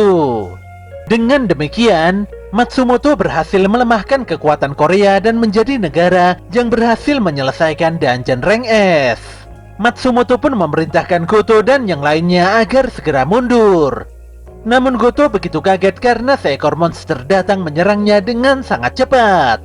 Goto dan Hoshino mampu menghindari serangan dadakan itu, tapi tidak dengan Mari Ishida. Leher Mari nampak tertebas hingga tumbang seketika. Goto pun memerintahkan Hoshino pergi untuk bergabung dengan tim Bravo. Goto merasa kalau keberadaan Hoshino hanyalah beban saja. Setelah kepergian Hoshino, Goto menghadapi aura intimidasi yang begitu pekat dari Raja Semut. Ketika monster itu bertanya apakah Goto adalah Raja Manusia, Goto pun dengan tegas menjawab bahwa dialah sang Raja Manusia yang sebenarnya. Setelah mengetahui jawaban Goto, Raja Semut pun mengeluarkan kekuatan sihirnya yang sangat amat gelap. Saking pekatnya, kekuatan tersebut membuat Goto mulai merinding. Goto pernah merasakan sensasi kekuatan itu sebelumnya, di mana kala itu dia bertarung melawan Sung Jinwoo. Tidak membutuhkan waktu yang lama, Goto Ryuji pun ditumbangkan hingga pedangnya patah tidak karuan. Kembali pada Hunter Korea, di mana mereka tidak berdaya karena diserbu oleh ribuan semut. Kondisi pun semakin buruk karena para Hunter terluka sangat parah. Saat ini yang bisa diharapkan hanyalah kekuatan Pak Jong-in semata. Ketika para semut sudah sangat dekat dan hendak menghabisi semuanya, detik itu juga pasukan bayangan muncul dan menghadang pergerakan para monster. Kondisi aneh ini pun membuat Hunter Korea kebingungan mengenai asal-muasal prajurit berwarna hitam-hitam tersebut. Di sisi lain, Sung Jinwoo yang tengah berada di atas gedung mulai mengaktifkan sihir Shadow Exchange dan bertukar tubuh dengan salah satu prajurit bayangannya.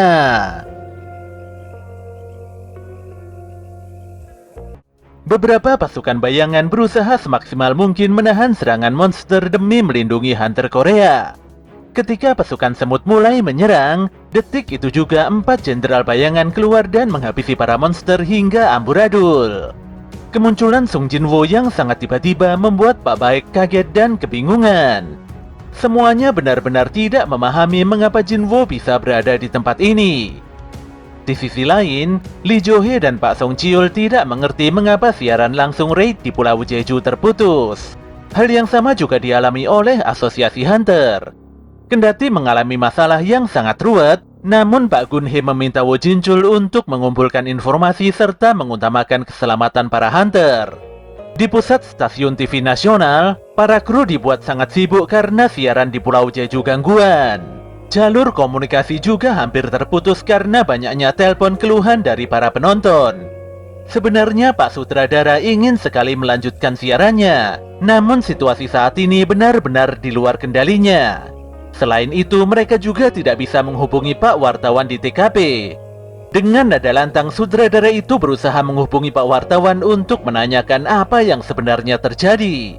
Sayangnya Pak wartawan tidak bisa berbuat banyak karena kameranya rusak dan kehilangan sinyal. Di tengah kondisi krusial ini, Jinwoo memerintahkan pasukan bayangannya untuk menyerang musuh. Serbuan ganas pasukan bayangan yang dipimpin oleh 4 jenderal jelas-jelas membuat musuh tidak memiliki kesempatan untuk menyerang balik. Semua hunter masih nampak kebingungan dengan apa yang terjadi. Tapi di sini Jinwoo menolak untuk memberikan penjelasan secara detail. Pemuda itu memberikan beberapa potion untuk diminumkan pada para hunter. Ramuan ajaib itu bisa membuat para hunter kembali pulih dalam sekejap. Sayangnya hanya Cha-Hai-in seorang yang tidak bisa disembuhkan. Jinwo lantas mendapatkan notifikasi di mana potion tidak bisa menyembuhkan Cha-Hai-in karena luka gadis itu sudah sangat parah. Kondisi ini memaksa Jinwo untuk mengeluarkan semua orang dari tempat ini. Dia akan membukakan jalan agar semua hunter bisa keluar dengan selamat. Namun para semut terus berdatangan dan seakan tidak ada habisnya. Saat ini asosiasi hunter masih tidak mengetahui status unit penyerang utama. Mereka juga tidak bisa menghubungi pihak Jepang karena adanya kendala sinyal.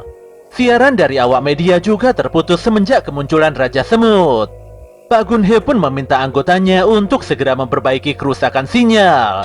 Dia juga meminta tim medis dan pengangkut agar bersiap untuk berangkat ke Pulau Jeju kapan saja. Pak Gunhe benar-benar membenci kondisinya yang sangat lemah. Sesungguhnya dia ingin sekali terjun ke lapangan dan membantu para hunter. Dia hanya berharap agar para hunter baik-baik saja. Pihak Jepang juga mengalami kendala yang sama. Melalui teknologi negaranya, Reiji mengetahui bahwa Goto telah gugur dalam pertempuran. Dia meyakini kalau Goto dikalahkan oleh monster yang sangat kuat. Dia pun melapor pada Matsumoto mengenai kondisi buruk ini. Tentu saja Matsumoto sangat kesal karena Goto berhasil dikalahkan. Kebrutalan pasukan bayangan membuat para monster berhamburan. Namun kondisi ini masih kurang menguntungkan bagi para hunter. Jinwo pun berniat membangkitkan beberapa semut untuk jadi pasukan bayangannya. Tapi sebelum itu terjadi, suasana langsung berubah mencekam ketika Raja Semut kembali. Monster itu pun meledakkan kekuatannya hingga para hunter sangat amat tertekan. Dia sangat marah karena di luar tidak menemukan manusia yang disebut Raja. Jinwo pun mengerti kalau ternyata Raja Semut sudah memutuskan koneksi bayangannya. Pemuda itu lantas maju untuk Baiwan melawan Raja Semut. Jelas saja para hunter sangat terkejut melihat aksi nekat Sung Jinwo. Mereka benar-benar merinding serta berpikir kalau Jinwo pasti akan kalah jika bertarung melawan Raja Semut. Pak wartawan pun begitu lega setelah kameranya bisa digunakan kembali.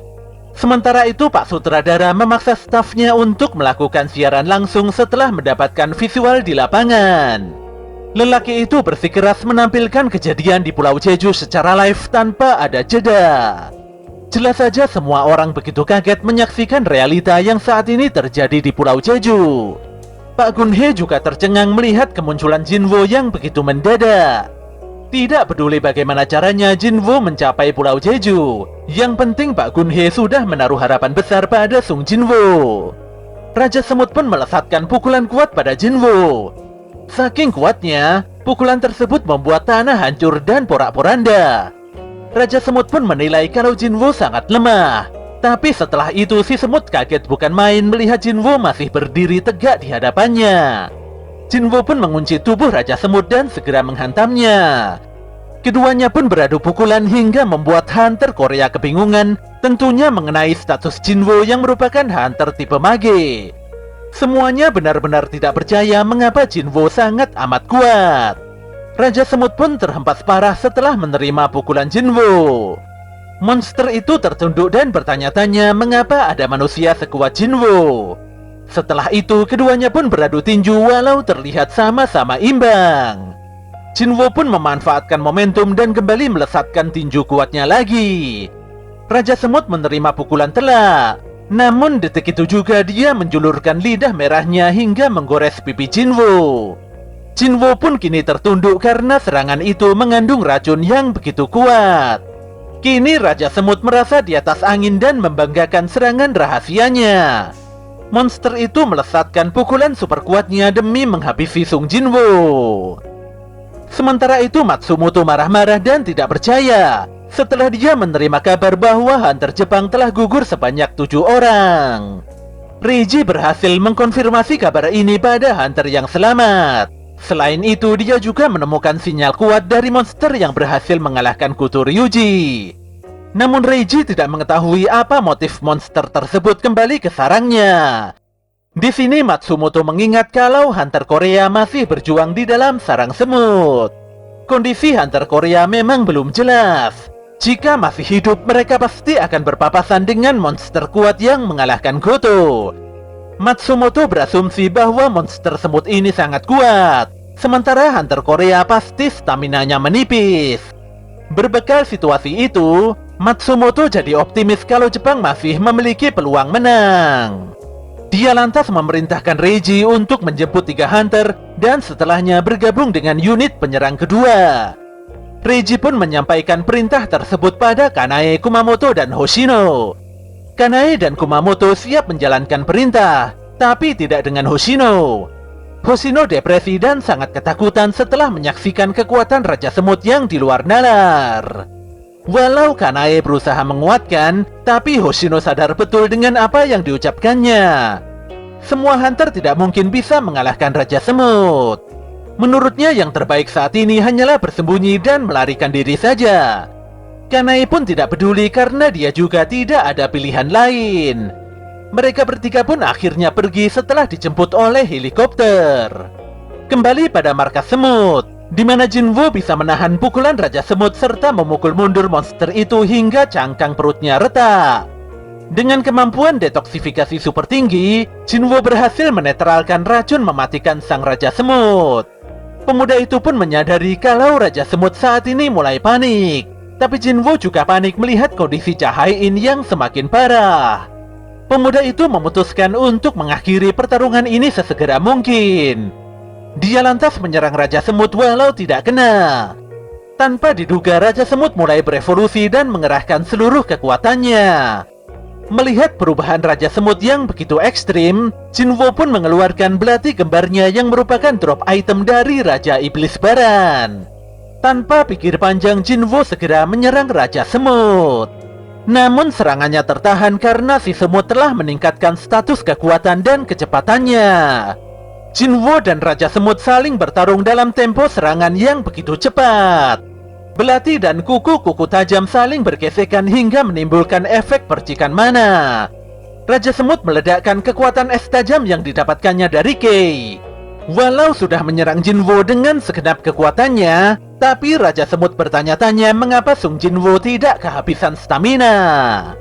Bahkan kecepatan Jinwoo semakin meningkat dibandingkan Raja Semut itu sendiri. Intensitas pertarungan Jinwoo dan Raja Semut berlangsung dengan begitu sengit. Benturan senjata keduanya membuat arena sekitar hancur berantakan. Hunter Korea benar-benar tertekan. Apalagi mereka tidak sanggup mengikuti pergerakan Jinwoo dan Raja Semut. Jinwoo pun berhasil mendaratkan kombinasi serangan kuatnya hingga si semut kewalahan. Namun Raja Semut menyerang balik dan dia mengunci serta berusaha menancapkan kuku tajamnya pada mata Jinwoo. Ketika cakar itu sulit untuk dihindari, tanpa disangka skill Fatal Strike milik Jinwoo naik ke level maksimal hingga berubah menjadi skill mutilasi.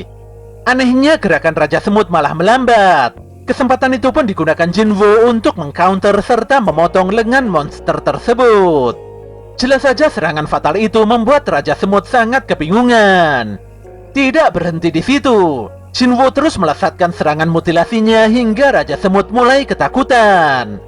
Walau tubuhnya tercabik-cabik, namun Raja Semut mampu menyembuhkan dirinya sendiri berkat kekuatan Min Byunggu.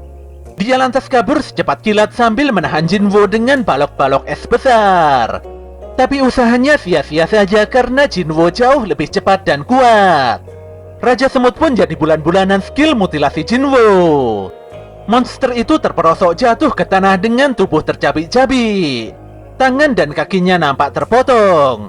Raja Semut yang mulai depresi langsung berteriak keras serta memerintahkan pasukannya untuk menyerang Jinwoo.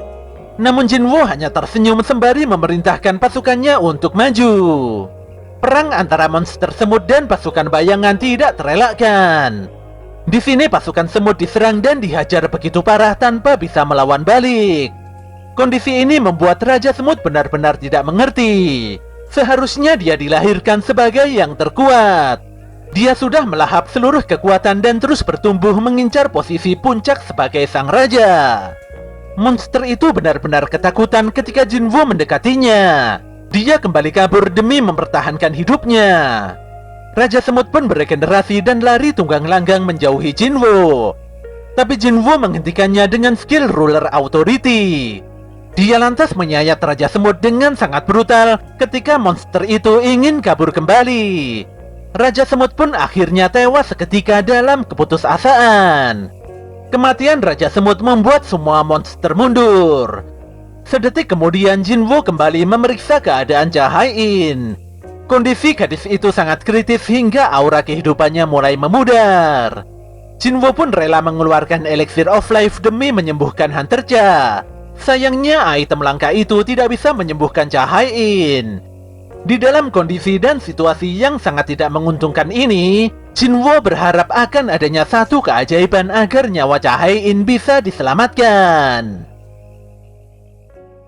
Di tengah situasi yang krusial, Jinwoo meminta Pak Wartawan untuk mematikan kameranya. Jika tidak mematikan, maka Jinwoo sendirilah yang akan merusaknya. Ancaman Jinwoo pun membuat Pak Wartawan menurut dan segera mematikan kamera di helmnya. Sedetik kemudian, Tex membawa jenazah Min Byung-gu di hadapan Jinwoo. Jelas saja situasi ini membuat Pak Baik bertanya-tanya mengenai apa yang sebenarnya akan dilakukan Jinwoo. Walau Baik meninggikan suaranya, namun Jinwoo terlihat tenang dan meminta Baik tidak banyak bertanya. Jinwoo sudah benar-benar kehabisan waktu. Dia pun mendekati Byung-gu dan segera mengekstraknya. Bayangan Byung-gu seketika bangkit hingga membuat semua orang sangat tercengang. Di waktu yang sama, terjadi pertempuran keras antara monster semut yang tersisa dengan unit penyerang di atas lautan. Atas dasar perintah Matsumoto, Reiji memerintahkan unit penyerangnya agar bersiap kembali melancarkan serangan ke Pulau Jeju. Namun perintah itu ditolak mentah-mentah oleh Hoshino. Hoshino yang ketakutan benar-benar tidak mau kembali ke Pulau Jeju. Bagaimanapun juga, hanya dia seoranglah yang sudah menyaksikan kekuatan mengerikan monster yang sanggup mengalahkan kutu Ryuji dalam waktu singkat. Di sini Reiji berkata bahwa monster tersebut sudah dikalahkan oleh salah satu hunter Korea. Reiji pun memaksa Hoshino untuk tetap menjalankan misi sesuai dengan perintah atasannya. Kembali di sarang semut, di mana para hunter Korea telah mengetahui salah satu rahasia skill Sung Jinwoo yang bisa memanfaatkan kekuatan bayangan. Jinwoo pun menjelaskan bahwa dia mendengar suara hati Min Byung-gu yang meminta untuk memanfaatkan kekuatannya. Tanpa diperintah, Byung-gu mendekati Jae-in dan segera menyembuhkannya. Skill penyembuhan Byung-gu yang begitu tinggi membuat luka yang diderita Jae-in sembuh dalam sekejap. Tindakan mulia Byung-gu membuat Jinwoo mengetahui bahwa dulunya lelaki tersebut adalah orang yang sangat baik hati. Melihat kondisi Jae-in yang berangsur normal, bayangan itu pun nampak tersenyum. Setelah menyaksikan kekuatan Jinwoo, semua orang kini memahami mengapa kekuatan tersebut tidak boleh diperlihatkan pada khalayak umum. Semakin sengit pertarungan, maka Jinwoo juga akan semakin kuat. Bagi sebagian orang, kemampuan ini jelas sangat mengerikan. Pak Baik pun berkata bahwa kekuatan Byung-gu pasti akan berguna untuk Sung Jinwoo yang berprofesi sebagai seorang hunter. Kendati demikian, Baik mengungkapkan bahwa Byung-gu sebenarnya sangat membenci kekerasan. Pak Baik lantas memegang pundak Jinwoo seraya menyampaikan bahwa dia tidak ingin lagi melihat sahabatnya itu kembali bertarung di medan laga. Melihat ketulusan Baik, Jinwoo pun segera membatalkan penyerapan bayangan Min Byung-gu. Ketika Byung-gu mulai menghilang, dia masih sempat-sempatnya memandang wajah Baik sambil tersenyum. Tentu saja Pak Baik benar-benar kaget sekaligus sedih. Senyuman terakhir rekan sejawatnya itu tanpa sadar membuat air matanya mengalir begitu saja. Pak Baik sangat berterima kasih karena Jinwoo telah mengabulkan permintaannya. Di sisi lain, Matsumoto tidak mengerti mengapa hunter Korea banyak yang selamat. Dia mengetahui kalau Jinwoo berhasil mengalahkan monster Raja Semut. Lelaki itu hanya tidak mengerti saja mengapa Jinwoo bisa muncul secara tiba-tiba di Pulau Jeju. Ditambah lagi sebelumnya Jinwoo juga tidak ikut serta dalam raid gabungan kali ini. Jika korban dari Jepang semakin bertambah, maka pihak Jepang juga akan melambat dalam merespon gate. Dan yang lebih parah dari itu semua, keseimbangan kekuatan di seluruh dunia pasti akan terganggu. Ketika Reiji bertanya apakah Jepang akan melanjutkan operasi, di sini Matsumoto malah memerintahkannya untuk mundur. Setelah Reiji menutup panggilan, Matsumoto langsung mengepaskan telepon sambil menahan kekesalan yang tiada tara. Pertarungan di atas laut masih berlangsung dengan begitu sengit. Awalnya Son Ki-hun dan timnya tidak memahami mengapa para monster mengamuk. Namun mereka sadar bahwa dengan dikalahkannya Ratu Semut, maka semua monster tidak terkendali karena kehilangan sosok pemimpin. Semuanya pun bertarung mati-matian agar para monster tidak terbang ke pulau utama. Para hunter rank S Korea nampak bergegas keluar pulau dengan menaiki helikopter. Mereka sengaja meninggalkan Jinwoo sendirian di dalam sarang semut agar pemuda itu bisa leluasa dalam menghancurkan sisa-sisa semut beserta telur-telurnya. Hal ini membuat Jinwoo bisa naik level dengan membakar banyak telur semut. Jinwoo nampak terkesan dengan kekuatan pedang panjang milik Raja Iblis Baran. Dengan sekali ayunan, pedang tersebut melepaskan kekuatan petir menggelegar yang bisa menghabisi banyak musuh dalam waktu singkat. Demi menghemat waktu, Jinwoo memerintahkan pasukan bayangannya untuk bergerak maju. Level pemuda itu pun terus menanjak hingga mencapai level 100. Jinwoo lantas mendatangi jasad monster Raja Semut dan segera mengekstrak bayangannya. Namun dia terkejut karena kegelapan pekat tiba-tiba menutupinya. Seakan berpindah ke dimensi lain, Jinwoo sampai tidak bisa merasakan apapun. Namun tiba-tiba dia kembali dan menyaksikan kemunculan bayangan barunya. Kebangkitan Raja Semut benar-benar berbeda dari bayangan lainnya. Bayangan itu menetas dari sebuah telur. Hal ini mengindikasikan bahwa bayangan tersebut sangat spesial. Jinwoo pun nampak lega karena sebelumnya dia mengira kalau Raja Semut tidak berhasil diekstrak. Ketika hendak pergi, Jinwoo dibuat begitu kaget karena bayangan Raja Semut bisa berbicara seperti saat dia masih hidup. Monster itu pun tunduk di hadapan Jinwoo dan meminta untuk diberikan sebuah nama. Selain itu, Raja Semut memiliki rank jenderal, di mana rank tersebut adalah kelas bayangan tertinggi. Jinwoo pun bertanya pada si semut, apakah bayangan itu akan patuh apalagi sebelumnya Jinwoo sudah membantainya. Si semut pun menjawab bahwa dia tidaklah mati. Dia terlahir kembali berkat kekuatan raja barunya. Hal ini juga membuatnya sangat bahagia, dan dia akan melayani Jinwoo untuk selama-lamanya. Setelah berpikir sejenak, Jinwoo pun memberikan nama baru pada bayangan kelas jenderalnya itu. Setelah itu, Jinwoo mengekstrak banyak monster semut merah untuk menjadi bagian dari pasukan barunya. Saat ini pertahanan laut berhasil ditembus oleh para monster semut bersayap. Para hunter pun pasang badan demi melindungi kota dan seluruh daratan. Di sini artis Lee Min-sung terlihat ketakutan dan tidak berani menghadapi serbuan para monster. Hunter lain pun berjuang bersama-sama dengan tetap saling berkoordinasi. Jinwoo lantas mendapatkan info dari Beru bahwa setelah kematian sang ratu, sekitar 4.000-an semut bergerak ke segala arah tanpa terkontrol. Setelah mendapatkan perintah, tanpa basa-basi Beru segera terbang dan melesat ke atas langit.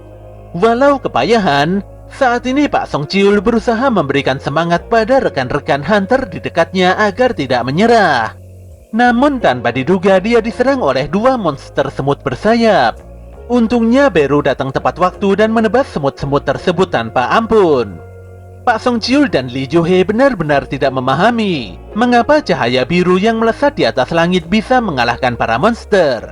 Lee Jo Hee pun berpikir bahwa cahaya biru itu merupakan salah satu bantuan yang dikirimkan oleh sahabatnya, yaitu Sung Jinwoo. Helikopter hunter Korea nampak menerjang banyak monster yang menghalangi jalan. Jumlah monster yang terlalu banyak membuat Pak Jong In dan Pak Taekyu benar-benar kerepotan. Seorang mage dari unit penyerang kedua juga sangat kepayahan dalam menstabilkan barrier helikopter. Sebenarnya Pak Dongwook dan Pak Baek ingin sekali membantu proses evakuasi ini. Sayangnya pertarungan di udara ini membuat mereka tidak bisa berbuat apa-apa. Semuanya pun pupus harapan ketika barrier helikopter berhasil ditembus. Untungnya Jinwoo yang menunggangi Kaisel meledakkan para monster itu dengan kekuatan petir dari pedang Raja Iblis Baran.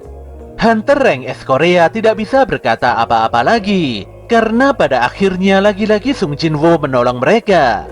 Setelah itu sebagian besar semut yang tidak terkontrol berhasil dikalahkan oleh gabungan kekuatan para hunter. Kerusakan di daratan utama juga dapat ditekan seminimal mungkin. Hunter rank S Korea bisa kembali pulang dalam keadaan selamat. Sementara Hunter Ja yang masih dalam keadaan koma segera dilarikan ke rumah sakit. Meski perang ini memakan banyak korban jiwa, namun Asosiasi Hunter berhasil mencegah ancaman yang jauh lebih besar. Raid keempat Pulau Jeju ditutup dengan kemenangan dari para Hunter. Di lokasi lain, terdapat banyak semut yang terbang hingga hampir mencapai daratan Cina. Pihak Angkatan Laut Cina nampak diam saja dan tidak melakukan apapun. Bukan tanpa alasan, ternyata ada Hunter di atas kapal yang ingin melakukan pemanasan. Hunter yang diketahui bernama Liu Zigang itu merupakan Hunter level nasional Cina. Dengan sekali tebasan udara, Liu Zigang mampu meledakkan serta menenggelamkan seluruh monster semut bersayap tanpa tersisa. Sebenarnya Liu Zigang mengharapkan pertarungan yang lebih dari ini. Dia juga sangat menyayangkan mengapa tidak bertarung melawan Raja Semut di Pulau Jeju. Beberapa hari kemudian, sebuah monumen dibangun untuk mengenang jasa para korban raid Pulau Jeju. Para masyarakat berdatangan untuk memberikan penghormatan terakhir. Di sini banyak kamera menyoroti Sung Jinwoo, di mana Hunter rank S Korea itu telah memberikan kontribusi yang besar dalam suksesnya raid Pulau Jeju. Banyak orang yang menganggap kalau Sung Jinwoo adalah pahlawan, namun tidak sedikit juga yang mencurigai tindak tanduk pemuda tersebut. Selain itu muncul suara-suara sumbang yang bertanya-tanya, mengapa Jinwoo tidak mengikuti raid ini lebih awal? Jika Jinwoo ikut lebih awal, pasti jatuhnya banyak korban jiwa bisa dihindari. Ketika berpapasan, Pak Baik meminta Jinwoo untuk mengangkat kepalanya. Mau publik berkomentar seperti apapun, Pak Baik menegaskan bahwa Jinwoo adalah Hunter yang sudah mengakhiri tragedi ini. Setelah itu Pak Gunhye menemui Sung Jinwoo secara khusus. Sebagai perwakilan dari Asosiasi Hunter, Pak Gunhye menyampaikan rasa terima kasih yang sangat mendalam atas jasa Sung Jinwoo. Jinwoo pun merasa bersalah karena tidak datang lebih awal. Namun Pak Gunhye menegaskan bahwa Jinwoo sudah menyelamatkan 5 Hunter beserta para masyarakat. Bagaimanapun juga ini merupakan prestasi yang begitu besar. Pak Gunhye berjanji akan memberikan kompensasi apapun atas jasa Sung Jinwoo. Dalam raid Pulau Jeju, Jinwoo telah memperlihatkan kekuatannya pada seluruh dunia. Tentu saja publik tidak akan diam begitu saja melihat hal ini. Pak Gunhye meyakini bahwa akan ada banyak orang yang mulai mendekati Jinwoo. Tentu saja Asosiasi Hunter tidak akan berpangku tangan dan jadi pengamat saja. Ketika ditanyai apa rencana Jinwoo ke depannya, pemuda itu pun menjawab bahwa dia ingin mendirikan guildnya sendiri. Sementara itu di Pulau Jeju, Park Jong-soo dan timnya begitu sibuk menyisir sarang semut untuk memastikan tidak ada monster yang tersisa.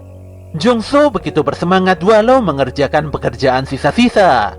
Statement tersebut membuat Jung Yontai semakin mengagumi Park Jong-soo. Di tengah kegiatan penyisiran itu, mereka semua begitu kaget melihat sosok lelaki kekar yang tiba-tiba muncul di balik gua. Tentu saja Jong-soo dan rekan-rekannya segera mengangkat pedang dan menanyakan mengapa lelaki tersebut bisa memasuki tempat terlarang ini. Lelaki tidak dikenal itu pun berkata dalam bahasa asing yang sulit dimengerti. Sedetik kemudian muncul lelaki tua yang menjentikkan tangannya hingga membuat semua Hunter tertidur pulas. Keduanya pun berbicara serius mengenai entitas yang memporak-porandakan tempat ini. Disinilah diketahui bahwa mereka adalah monark. Mereka tidak menyangka kalau ada sosok monark lain yang membantu umat manusia. Dikarenakan tidak mau berurusan dengan monark tersebut, keduanya pun memutuskan pergi ke dimensi lain dengan kekuatannya masing-masing. Tapi tanpa mereka sadari, ternyata aktivitas keduanya dipantau secara diam-diam oleh Sung Il-hwan. Sepulangnya dari monumen, Jinwoo terjebak dalam kemacetan jalan tol yang sangat parah. Saking parahnya, semua mobil tidak bisa bergerak maju sama sekali. Di tengah kemacetan itu, Pak Gunhye mengabarkan pada Jinwoo bahwa di ujung jalan tol muncul sebuah gate. Asosiasi telah mengirimkan Hunter ke sana. Namun para Hunter tidak bisa segera tiba di lokasi karena terjebak macet. Dengan sukarela Jinwoo mengajukan diri untuk membereskan gate tersebut. Sesaat kemudian Jinwoo tiba di lokasi dan meminta izin pada staf asosiasi untuk memasuki gate. Awalnya semuanya nampak normal-normal saja. Tapi setelah Jinwoo memasuki gate, staf asosiasi Hunter begitu kaget ketika gate tersebut tiba-tiba berubah menjadi red gate. Melihat gate di belakangnya yang menghilang begitu saja, Jinwo pun menyadari bahwa dirinya telah memasuki Red Gate. Dia berdiri sendirian di tengah hamparan hutan yang begitu luas. Tanpa menunggu waktu lama, Jinwo langsung dikerubungi oleh banyak sekali monster. Pemuda itu pun segera memanggil bala pasukannya untuk bertarung habis-habisan agar bisa segera pulang ke rumah. Di sisi lain, Cha-Hai-in nampak termenung sendirian di pinggiran pantai. Dalam raid Pulau Jeju, Cha-Hai-in menyadari bahwa kemampuannya sangat amat kurang. Dia pernah ditolong oleh banyak orang, namun pertolongan yang datang dari Sung Jinwo benar-benar sangat berbeda. Gadis itu pun ingin sekali mengejar Jinwo dan berdiri di sampingnya. Untuk mewujudkan hal tersebut, Cha-Hai-in harus menjadi lebih kuat lagi. Hunter dilahirkan untuk berburu. Di dalam dungeon hanya yang terkuatlah yang bisa bertahan hidup. Seorang hunter harus selalu siap menjadi target buruan musuh karena dunia tersebut merupakan tempat kematian yang selalu mengintai nyawa. Meski demikian, para hunter akan tetap bertarung tidak peduli sebanyak apapun musuhnya atau seberapa besar perbedaan kekuatan mereka. Alasan mereka bertarung mungkin berbeda-beda, entah itu untuk melindungi keluarga, demi berpegang teguh pada prinsip sebagai pembuktian atas keberadaannya, ataukah untuk melawan takdir. Hunter akan terus melakukan perburuannya, dan tidak ada seorang pun yang ingin menghentikan perburuan tersebut. Setelah Jinwo membereskan seluruh monster di dalam Red Gate, dia pun bertanya-tanya tentang siapakah mangsanya selanjutnya.